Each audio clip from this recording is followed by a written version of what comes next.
We good? Okay. All right, so I'm going to be just kind of talking really quickly through kind of a more quantitative study that I've been doing. Little background, we now have, I think, a pretty decent understanding of what percentage of Mormons favor the ordination of women in the LDS Church, right? This has come from a number of studies. I'm going to show you a little bit from one of our studies that was already mentioned, right? Gordon talked about the Mormon Gender Issue Survey, right, and the numbers that come from that. So this is, I'm just going to briefly cover that, and then I'm going to talk about a little bit of a twist that we did in that survey that hasn't come out yet. No one's seen this before, so you get to see it. You're the first ones to get to see it, but hopefully it's interesting, right? So the standard question that taps into this is this question here, and this is the one that we actually used in the Mormon Gender Issue Survey. Do you personally believe that women who are dedicated members of the church should have the opportunity to be ordained to the priesthood? And then, of course, you have several response options, right? So that's kind of the standard question.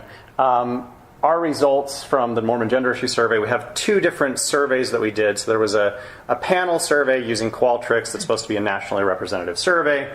And then we have our online purposive sample that was mentioned that was this massive survey. We actually ended up with about 73,000 responses, but that includes people outside the U.S. and people who left the church. When you narrow that down, which is the sample that I'm using today, to people inside the U.S. who identify as LDS, so currently identify as LDS, our sample is 57,000. Now, I know those are big numbers. Those numbers don't mean a whole lot if you are dealing with, like, is it representative? Because big doesn't mean representative, but it's a lot of people, right? And so you can use it for a variety of different things, even if it may not be representative.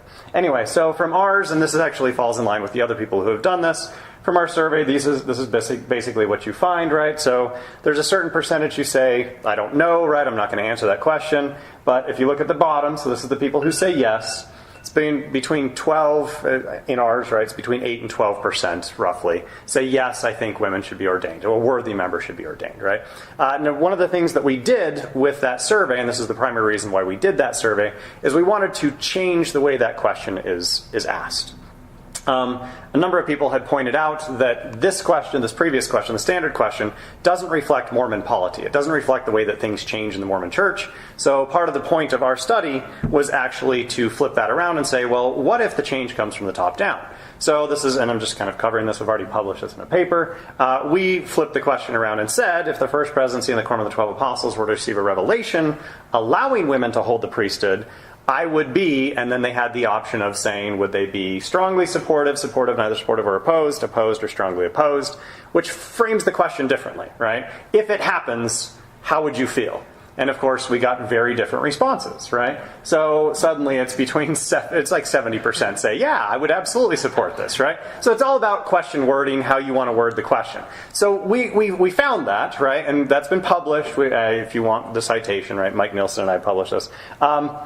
So that's all done. But there was something else that we did in that survey that I think is actually kind of fun. It's interesting. So what I'm going to be looking at today is, while we have a better sense of current attitudes towards female ordination, we have some limited context, right? And this is something that is not just a failing of it is kind of a failing of other surveys. We did this, we just haven't published it yet. What do I mean by limited context? Well, there are two aspects that I want to discuss today. One, does support for ordination vary by projected time in the future? And I'm going to explain what I mean by that, but do people think that the odds of women getting ordained is going to go up as we go further into the future?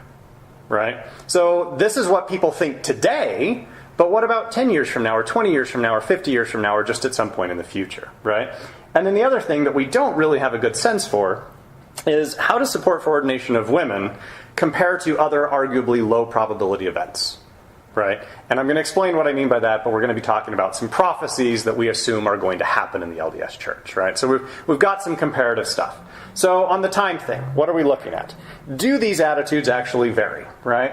So are Mormons more likely to say that women will be ordained within the next 10 years, 20 years, 50 years, or sometime in the future? And I'm going to let you think about that, right? It's an interesting question. Do people actually think, like, oh, maybe 50 years from now, this is actually going to happen, right? Here's the actual question that we asked, and then I'm going to explain the methodology just a little bit, because it's a little bit confusing. So here's the question. How likely is it that sometime within, and what's in brackets, varied, right? So every person who took the Mormon Gender Issue Survey, all 57,000 of them, every one of them got this question, but they only got one iteration of that. Okay? So they either got in the next 10 years, in the next 20, in the next 50, or sometime in the future. That's the only one that they saw. Okay? The first president of the Quorum of the 12 Apostles received a revelation allowing women to be ordained to the priesthood. So that was the primary question. So everybody who took the survey got that question, but with one of those iterations, right? I do this in my classes, right? But I like to think about these types of things graphically. So I'm going to show some pictures. I'm trying, right? But you could kind of think about it this way. So right now, we have a sense of what the priesthood leadership looks like, right? So if we're projecting into the future, do attitudes shift, say, 10 years into the future? Are we going to expect, thank you for mentioning Kate Kelly, I'm not the first to mention her today, but would we expect that 10 years from the future that this is what people would be expecting? Or is it some point in the future that this is what we would get, right? That's my attempt to be funny. So is that the future, right? All right, so that's the timeline, right? And then the context is a little bit different. There are other events that have been proposed like these are going to happen in the Mormon Church. We pulled two of those that we think are pretty well kind of established. This is not really outlandish stuff, right? This is not the Constitution being saved by somebody. These are things that I think are fairly well established. So the first one is, and again, the brackets, and I'll talk about this, are the variations. How likely is it that sometime within the next 10 years, the first presidency in the Quorum of the 12 Apostles will receive a revelation asking members of the church to gather in Jackson County, Missouri in preparation for Jesus Christ's return? Okay? So it's a fairly well-known idea, right, that's been established in the Mormon Church for a very long time, that that's eventually going to happen. And again, within those brackets, you have the iterations, the same time frames, 10, 20, 50, and sometime in the future. On this question and the next one, the participants in the survey saw either one of these questions, so they didn't get both. Right? So not everybody saw this one. They either saw this one or the other one and then one iteration. The other question is this one. How likely is it that sometime within the next 50 years, the first presidency in the Quorum of the 12 Apostles will receive a revelation opening up mainland China for missionary work? Right? Again, common ideas that I think most Mormons would go, yeah, those are things that we expect to happen before Jesus returns, right? So pretty reasonable ideas. And again, I tried to do this graphically, right? So which is more likely that Kate Kelly is going to end up in the first presidency? She's not going to happen, but that's not going to happen. Or that missionaries are going to be preaching on the streets in mainland China, or that Jesus is going to return. Right? So basically, Mormons are going to be sent back to Jackson County, Missouri to prepare for the second coming of Jesus Christ. That's the idea. All right. So hopefully everybody understands what we're dealing with, right? Okay. We want to know the answer? Hopefully. Yes. Now we want to know. That's why I set it up that way. I'm like, yeah, I have the answer. I know the answer on this. It's fun. So obviously this comes from our online survey. This is just the online survey. It's not the nationally representative panel. Participants all saw the first question, then one of the second ones, right? And they only saw one of the time options for each of those questions. All right. So I'm going to show these in very specific order. Right? Are we ready? We're ready. We want to see. So it's a lot of anticipation. Thank you. I got a drum roll. All right. So here's our first one. This is the probability of missionaries entering mainland China. Right? And I broke this down. We actually gave them kind of 10 percentage brackets. I just kind of grouped them together. So the yellow is a greater than 50% chance that this is going to happen.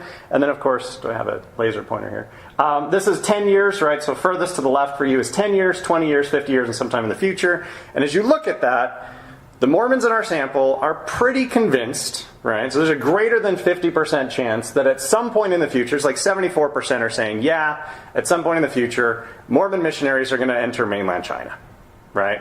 And then, of course, then there's some debate of like, are they already there because Hong Kong is there? And like, it gets complicated, but that was the idea, right? So that's mainland China. Next one is return to Jackson County, Missouri, right? So what's going to happen here? What percentage think this is going to happen, right? Again, anticipation. Another drum roll. We got a drum roll. Yeah, we got a drum roll. All right, so this is the probability of Mormons being sent back to Jackson County, Missouri to prepare for the second coming of Jesus Christ. There's a lot interesting here, right, that I think, and we'll talk a little about this in the discussion, maybe the Q&A, not a lot are saying this is going to happen in the next 10 years, right? So like low probability here. But as we go out to even 50 years, it's like 20% of Mormons give it a greater than 50% chance. And then, of course, at some point in the future, and that's actually kind of interesting, it's only about 50% are like, yeah, that's going to happen. Which is kind of weird, right? But that's okay. All right, so then our last one is ordaining women. Right? So at what point do we think this is going to cross? Is it going to increase over time? We ready? My last drum roll. Here we go. And that's how it changes. I got audible groans. I was hoping for that. I got audible groans, right? Basically, it doesn't really change. The odds of women getting ordained don't dramatically increase over time. So as we project that onto the future, it starts at about 8%, goes to 7%, then 11%, and about 11.8% are putting this at a greater than 50% chance that women are going to get ordained. So when we compare it both over time, right, and compared to other arguably low probability events, we see very little change in this, right? So quick, and I'm trying to be quick here, right? Mormons do think that it is more likely that Jesus will return than women will get ordained to the priesthood. Right, there you have it. And of course, I have built an argument about this, right, and we can talk about this in the Q&A, as to why this is the case, why those attitudes are what they are, and I would argue that this is because gender roles have been sacralized in the LDS Church. They are eternal, right, and they're unchanging, and as a result, there's little belief that this is actually going to change. And we'll wrap up there. Thank you.